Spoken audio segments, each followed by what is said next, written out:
for agreeing to talk to us today. I've had a chance to watch the Misfits, and I absolutely loved it. So congratulations. Oh, thank you so much, Dave. That's music to my ears, and I I apologize if this interview was in any way complicated to arrange or anything like that. I've been on a whirlwind tour in Europe. I accepted an award in Italy, and I had a premiere of another movie of mine in Finland. I had an engagement party, and I just got back to Bulgaria, where I'm now preparing another movie. So, so it's been a whirlwind, but I'm very happy to be talking to you. It's now 8:30 in the morning here, and you know, go ahead, ask me anything. Well, I wanted to start off by saying, what's it been like for you over in Europe at the moment with everything that's been going on with COVID? Because Misfits actually opened in cinemas here on the day that we got out of lockdown. So what has it been like for you traveling across Europe at the moment? Oh my God! Well, first of all, it's great to hear that you are in a situation where your lockdown has been lifted and things are looking better. I congratulate you for that, and really wish everybody the best there. And Europe, it's every country is a little bit different. The situation in Finland has been very good. I made one movie there a year ago, summer, and we had absolutely zero problems. Then the situation got a little worse after that. My movie was supposed to come out last spring, a few months ago. We had to postpone it because of the restrictions. Right now, the numbers have been going up there a little bit. I've been now working about 10 months in Bulgaria, in Sofia, where they have fantastic studios. I made one movie here, and I'm about to make another movie in Greece. I was just in Italy. Yes, the restrictions have been quite tight. People, at least in inside spaces, everybody's of course wearing masks. You have to have your. I have my double vaccination, but I also always take the. I would say every few days I take the tests as well. It's affected. There's been times, for example, in Finland just recently, where restaurants have been open only till 8 o'clock in the evening or something like that. Now they've loosened those up a little bit. Movie theaters have been only partial capacity. As we know, it affects all of us, and same thing here in Bulgaria. There's been periods right before Christmas. Shockingly, there was a period of I think 3 months when everything was closed. Restaurants, stores, malls, everything. So I think kids in Bulgaria got no Christmas presents this past Christmas, and parents probably saved a fortune. But I'm not trying to make fun of the situation. But at this point, we've been living with this so long, so I guess we have to find some lightness in it too. Although it's a serious problem. But there's my long-winded answer. It's shocking that we are still in this situation, and I come from the school of believing that if everybody gets vaccinated, we can start getting rid of this and return to normal life. Me too. I definitely agree, and I think like for your film coming out into the cinemas here, it's a great film for people to go along and see now that they're coming out of lockdown, because it's a fun film. What stood out to you about the Misfits when you first read the script that made you say, I want to direct this film? Well, exactly what you said. It's a fun film. It's a heist movie, first of all. I always like heist movies. Some people see me as this hardcore, violent action filmmaker and horror filmmaker.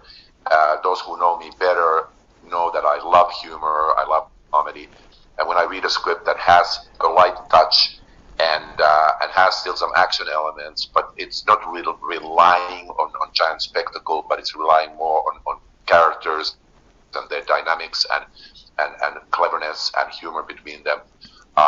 And then when the setting is spectacular, like we have in the UAE, all those things made me feel like this was a really fun movie to make, and will be a fun movie for people to see. And people, I felt like people want this kind of movies. We have we have the spectacle of the big comic book movies and so on, and we have the little low budget horror films and so on, but there is not that much variety nowadays in filmmaking, at least in America.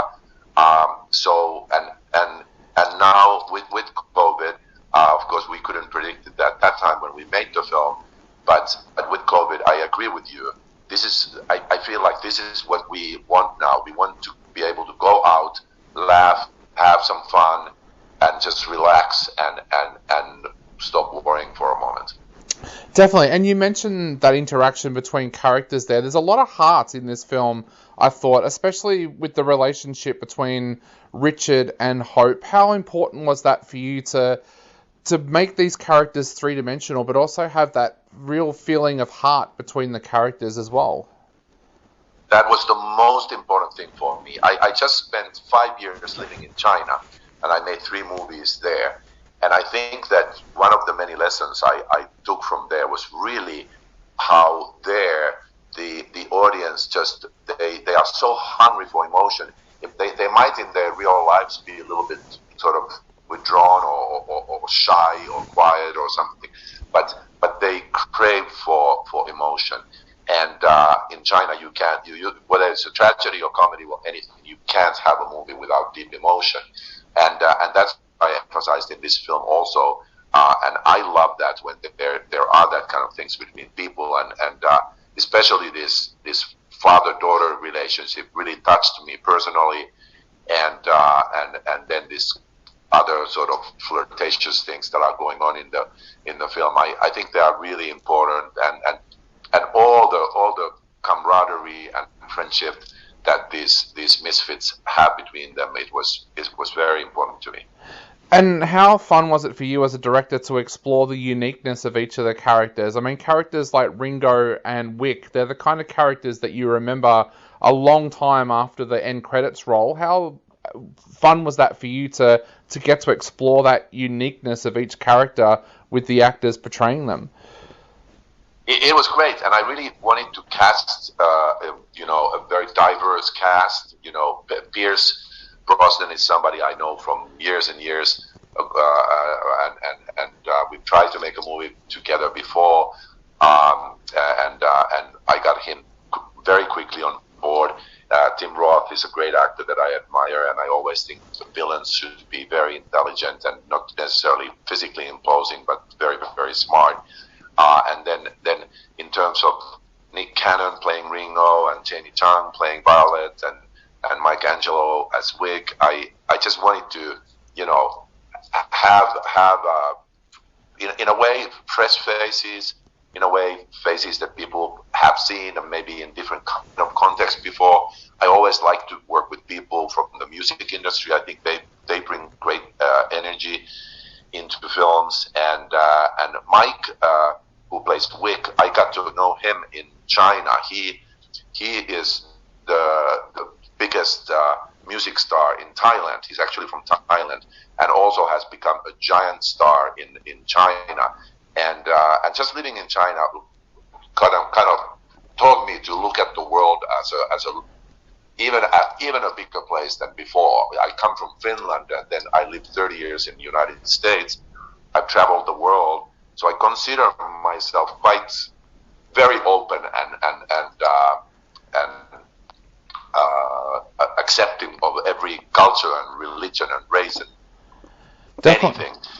But I just thought bringing Mike Angelo in to play Wick was a fun thing again to expand this group and creating these characters and deciding, okay, how are they different, and how Nick Cannon as Ringo can be this man of many disguises and be quite ridiculous while at the same time he can be a very handsome and kind of an attractive man. And then Wick,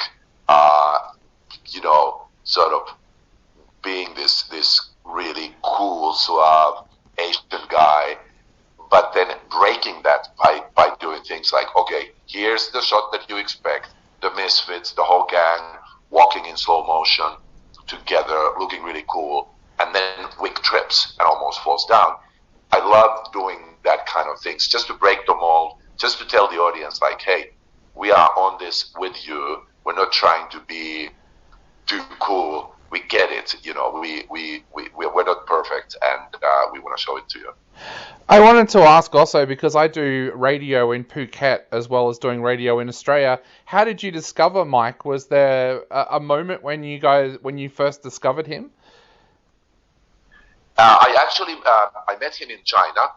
It was really a friend who I had heard about him and his hugely growing fame and popularity in China, and then a friend of mine just introduced us, and this was much before this movie. We just met and struck up a friendship. He was such a nice guy, and you have to understand, and I'm sure you do, but I'm sort of saying this to the listeners, that when you are on that level in a country, Thailand or China, it's almost painful in a way, because you can't go anywhere. You can't go into a shopping mall or walk down the street, because it's like the 60s and the Beatles. There will be 1,000 girls running, screaming after you. So at the same time, he's so humble. He's just the sweetest, most humble, most considerate guy, and that's why we became friends right away. And then when this movie came along, he was one of the first people that I got in touch with, and I said, I think now we have a chance to do something together, and that's how it all happened. Awesome. Well, Renny, I know we are running out of time very, very quickly, but I just had two quick questions I wanted to ask before I go. No worries. First no worries at all. First of all, if someone asked you to do the Misfits too, is that something that you'd be open to? Because these characters are so amazing that you want to see more of them. Thank you for saying that, Dave. And definitely, I would do Misfits too in a second. And I think they would just go somewhere completely different, some completely different country, environment, world, and we would expand on their characters. And I feel like you make a movie, and then you later on you think like, oh, I could have done this, I could have done this a little better, a little more clever, develop this more. I would love the opportunity to do that. That would be a dream. Awesome. Well, Renny, to finish off, is there anything you would like to say to our listeners out there before they head out this weekend to go and check out the Misfits in cinemas? Well, I would love to say that I made this movie with a lot of passion and a lot of heart. I made kind of a movie that I'd like to see, which means a movie that has great characters, has comedic elements, has action, is exciting, and shows a world that you probably haven't seen before. It all takes place in Abu Dhabi and Dubai and that part of the world. I wanted to create almost an unreal world that is so glossy, so richy. Even the taxis are Lamborghinis. People in cocktail parties, instead of walking with a little poodle, they walk with a on a leash. So I wanted to create a fantasy world of unbelievable wealth, and that's where the Misfits go in and do their misfitting. So I'd like to say to the audience, enjoy, take a little time off, and have some fun, have some laughs, and I hope you have a great time. And I really appreciate you doing this interview, Dave, and I appreciate your listeners for listening to this. And I wish everybody just best times, health, and happiness, and love.